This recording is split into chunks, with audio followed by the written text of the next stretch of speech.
Okay, so I'm going to try and demonstrate a little bit about how to use the Learncube virtual classroom. So we begin here in the sign-in page. So I'm going to put my information in here. Okay, so I've got my username and my password, which we will be sending you, or we have already sent you. Okay, I'm going to sign in here. Okay, I don't want that to be remembered on this computer. So I've logged in. I've logged into Learncube, and this is the virtual classroom dashboard. Okay, so here is all the information about the classes I've taught, the minutes I've taught, the lesson materials that I've uploaded onto the website. Also, here you can see my my classes that I've scheduled.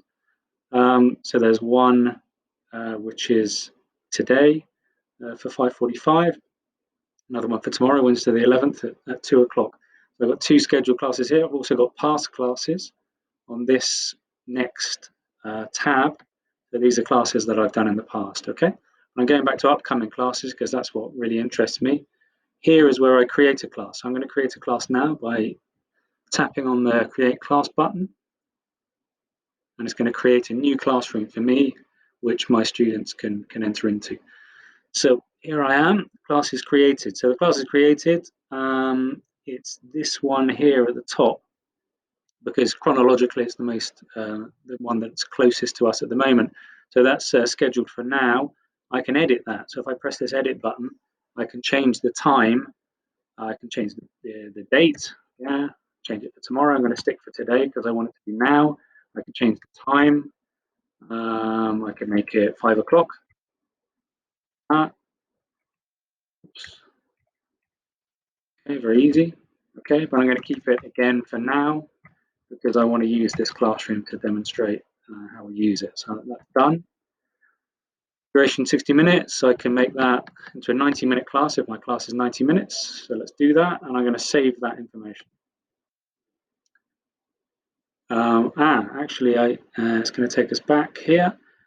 Actually, I want to change the name of the class. I want to change the name of the class as well. So I'm going to edit again. This is Ed's class. I'm just going to put my name Ed. I'm going to put the name of my client, which is AE Power. So Ed AE class. I'm going to save that.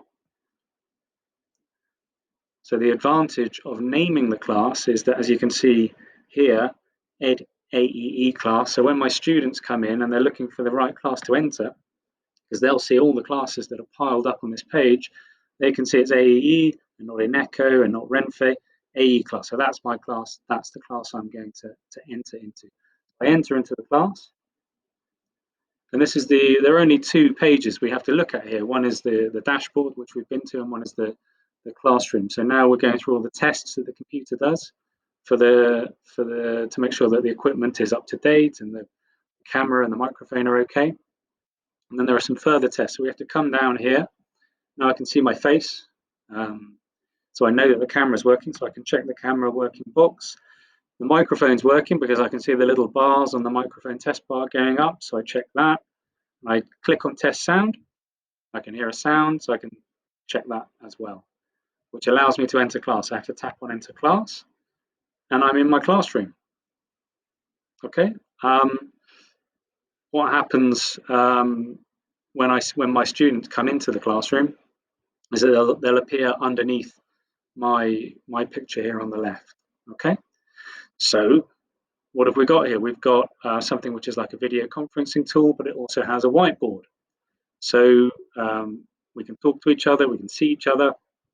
We can also draw and make marks and write and all sorts of things on the whiteboard. Okay, so let's begin on the left here. As you can see on the left, I've got some controls here. I've got the camera, which I can disable or enable, like so. I've disabled it, enabled it again, and equally I can disable or enable audio like that. Okay. Okay, that's all in order there. On the next tab, I've got the chat. So here I can say, very typical thing with this kind of thing, sometimes people sign on and you can't hear each other, and I say, can you hear me down here? And I hit enter, and that chat message goes into that that chat room so my students can reply to me or vice versa. So then I go back to camera and I'm back on camera again. The next part here is we've got the whiteboard here. You see this is a tab, a whiteboard tab. I can open as many tabs as I like. So I've opened another one, I've opened another one. I can have lots of tabs. I don't even know how many. As many tabs as you like. And on those tabs, I can draw, I can upload different media, I can do lots of different things. All right. Also, my students can write on the tabs. If I don't want them to write on the tabs, I can click on this padlock here, and it locks, and that means that only I can write on that particular tab of the whiteboard. Okay. So if I want to say something like I've done something on that whiteboard tab and I don't want it to change, I click on the padlock and that locks it down. Nobody can do anything with it. Okay. I'm going to open that again. Down here, this blue circle with a pencil on it is the whiteboard tools. So you've got quite an extensive range of whiteboard tools from color. You select your color from whatever you're doing. So I'm by default, I'm on the pencil here, so I can draw in red or I can draw in purple or whatever I want there. There's just a pointer here to select object if I want to select that object. So those little line drawings I've done, I can actually select them. If I wanted to delete one of them, I could come down here and delete it like that. I'm going to select this one. I'm going to delete it because I don't want it there. Okay. So we've got pointer, pencil. Pencil is also a rubber. Or an eraser if you're American. I can rub out, and I can highlight, which is great for highlighting text. I want to change the color of my highlighter because I prefer a green highlighter. I'm going to highlight in green. Okay. I can add shapes. So if I wanted to select something, attract people's attention to a particular area, I might use a square or a circle to attract attention to the text or whatever there is in that particular area. I can tick text. Okay, so I can tick and I can move that around to indicate that something is correct or something is not correct. Yeah, with a cross. Okay. Then we've got full colored blocks as well, either rectangles or circles. Okay. Then, even more important, I think, is text. So I can lift text over here and I can write, okay, we are learning English. I can write English. I can write that on the board there in the color that I choose. Math tools, I don't think we really need those. There's a pointer if you're highlighting text, and a pointer is quite useful, yeah, to highlight the text so that your students can see that. We can magnify the image if we want to see, we want to do that. As indicated before, that's to delete. So let's try that again. I don't want that circle anymore, so I'm going to delete it. I select it with a pointer and I delete it. I can clear the whiteboard. Boom. Don't want anything there. Okay, I'm not going to do it because I want to keep these images, but I just press proceed there and the whole thing is wiped. And I cancel that. This is very interesting. Down here, there's a download page. So this tab of the whiteboard, I or any of my students at any time can download that as a PDF. So let's do that. So I've just downloaded that as a PDF. Should come up on our screens as a PDF image now. So that's very interesting in terms of note keeping for students. Okay. I'm not sure if you could see that, but that was a PDF image which came up there, which is saved to my computer now. Okay, let's go to another a clean whiteboard element, and we're going to move across to the other side of the whiteboard, which I think is one of the most interesting elements here, which is to upload materials. So I can upload. One thing here is screen share, which is what I'm doing with you at the moment. I'm not going to hit it because I think that might get confusing, but I can share my screen, or I can share elements of my screen. So if I actually press that, it will say, what do you want to share? You want to share your browser window? You want to share some other application that you've got open on the computer? Some people use interactive versions of books. Well, that would be where you would do that. You would open it up onto your computer and share that application through screen share. Okay, you couldn't upload that to Learncube because it has to be quite a small file size to be uploaded to Learncube. What I can do is a PDF, for example. I've got well, this is actually PDFs that I already have uploaded here. I've got a calendar here. So if I wanted to use this resource that I've got uploaded, I select it and here's my calendar, okay? And now I can draw on top of this. I can use any of those drawing tools that we looked at before. Okay, so I'm going to use a big arrow here because I want to point to February. Okay, look everyone, there's February, okay? So I can draw on top of that. And as before, I can download that and keep it if I want to. If we wanted to upload, let's try from another tab. I want to upload something new. I go to the upload button, plus upload here, and I click on that. I click on type. I want to upload a PDF because it's going to be useful for us to upload PDF copies of pages from course books, for example. So I'm going to say, okay, pages, I'm going to name my PDF file pages 56. So I'm sorry, what I should do, because we'll be sharing licenses with other teachers, I'm going to put my name first, Ed, okay, Ed. So then immediately I can distinguish through the search function the files which are mine, okay. When you stop using a file as a resource, the best thing to do is delete it, get rid of it, so you keep things tidy and you keep things under control there. But I can say Ed, let's say outcomes,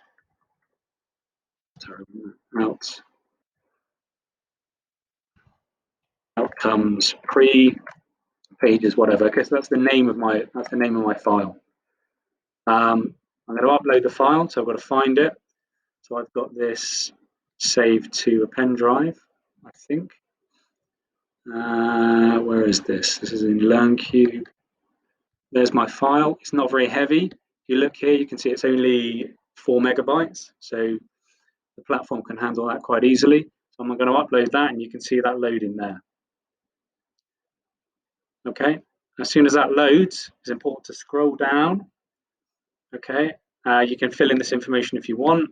It's not necessary, and then save it. You've got to save the resource to make sure it's there. And then that resource, yeah, great. Look, so I've got my course book here. I can use my drawing tools. I can say, okay, let's go back to shapes and the tick, for example. Where's my tick? This is the right answer, for example. Okay, this is the right answer, so I'm going to tick that one.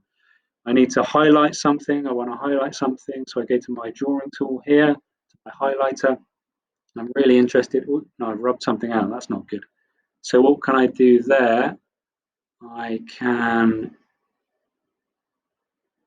delete that. I'm going to point out that element, because even that rubbing out is an element, and I can undo it there. There it goes. I'm going to find my highlighter tool. Where is my highlighter? Okay, I'm going to change my color to green, and I want to highlight that text there. So I can do that there. So this is a way that all of us, teacher and students, even if you've got the books in their hands, wherever they are in their houses or their workplaces, we can all see the same thing. We can all have a common reference, which helps us a lot. Again, remember, you've got different whiteboard tabs. So I've got different things going on at the same time. I've got my funny shapes here. I've got my calendar.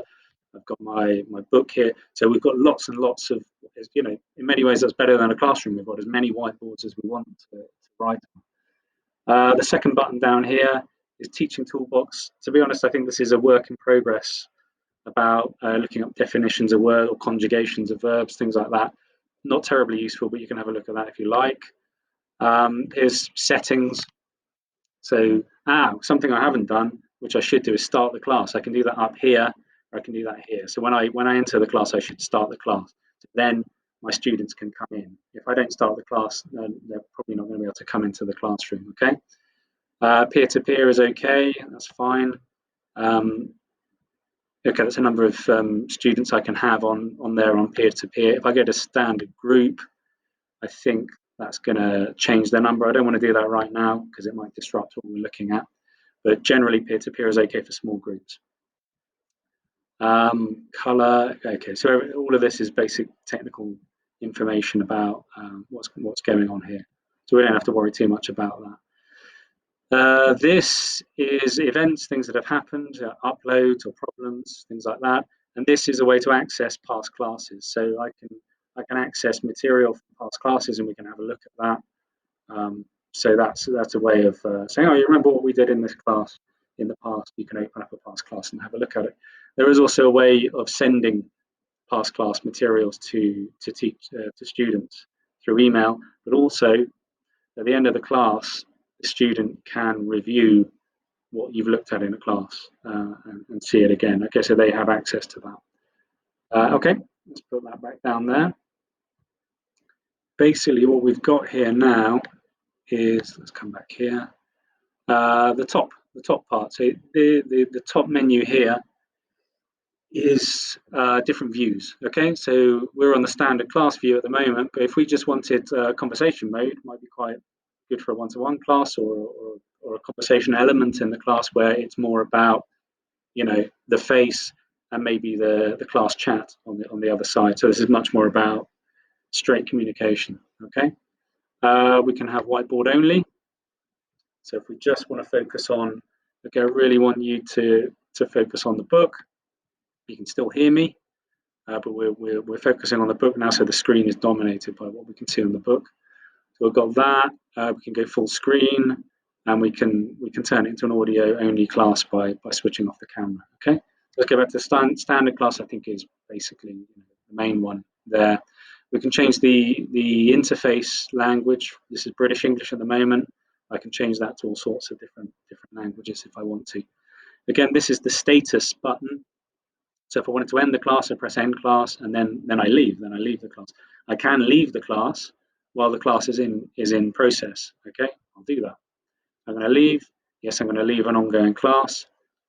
Where does that take me? It takes me back to the dashboard. Okay, so I can come back to the dashboard. If I want to go back in, okay, then I enter my class again, and I go back into the class.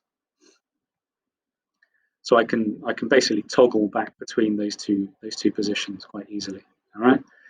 If I want to get rid of any of these tabs, I can just click on the X button there to eliminate them. Yeah, as I say, your students appear there. They should appear as icons at the bottom there, indicating who they are as they come in.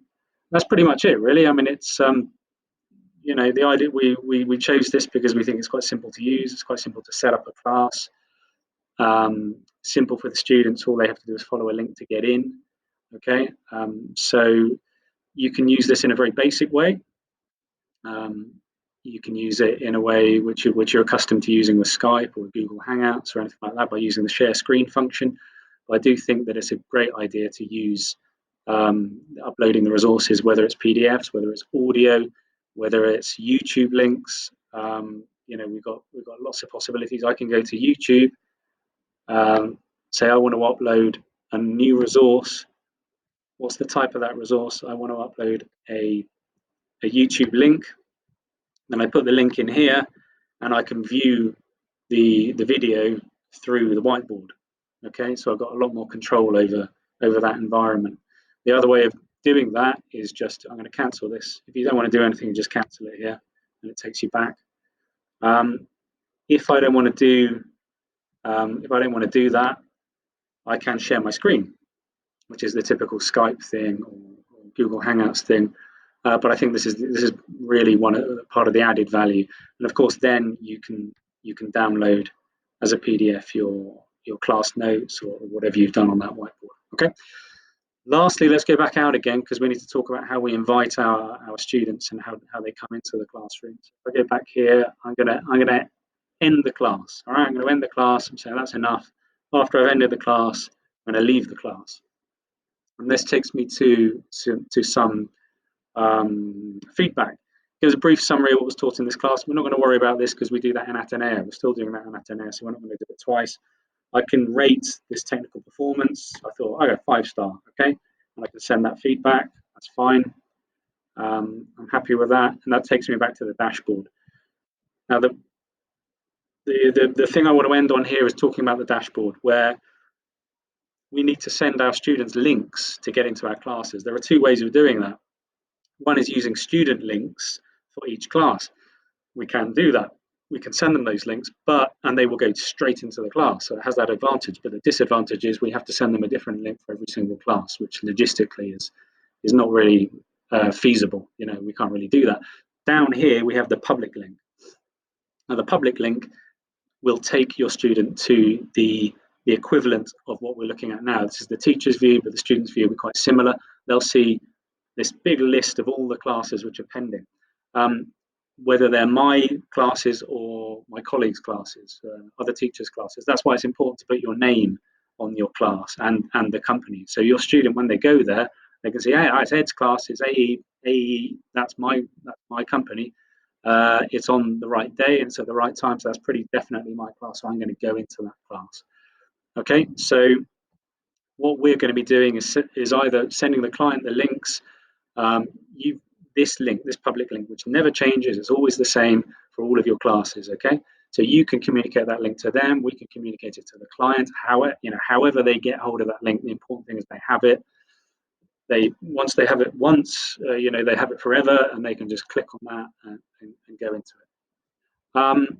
Okay, I think that's pretty much, I'm sure I've missed lots of things, but like with anything, this is starting with small steps, getting an idea of what's going on with the, how it works and how it works for the teachers, how it works for the students, and making the most of it. I think it's a very good resource. It's certainly a few steps forward from what we have been using in terms of virtual content. So I think it's a good thing. As ever, we're here to help you in any way that we can. So, I hope you, even if some of you are starting using this with some trepidation, I know some of you are masters of this kind of thing and have no problems at all. But some people can be, uncertain about these things. But I hope it's going to be an added bow in the quiver of everyone who uses it. Okay, thanks very much. I'm going to stop it now. Thanks a lot.